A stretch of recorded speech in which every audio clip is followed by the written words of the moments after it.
জ্ঞানাত্মানং পরমাত্মানং দানং ধ্যানং যোগং জ্ঞানং অন্তর্যোগং বাহ্য বিধানং ন গুরুধিকং ন গুরুধিকং।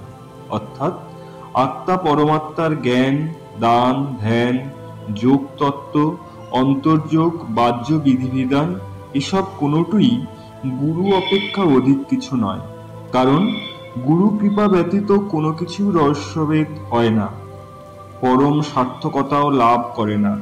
জীব অল্পজ্ঞ, ক্ষুদ্র, তদুপরি সংসার তাপক্লিষ্ট ও পাপগ্রস্ত। এমতাবস্থায় কি ইহকালে কি পরকালে গুরু ভিন্ন তার উদ্ধারের কোনো উপায় নাই। অর্থাৎ পরলোকে ঊর্ধ্বগতি তো দূরের কথা, ইহলোকের সুখ সমৃদ্ধিতেও লাভ হয় না। গুরুই একমাত্র সঠিক পথ নির্দেশক, উৎসাহদাতা, বন্ধু, সমব্যথী ও সহায়ক।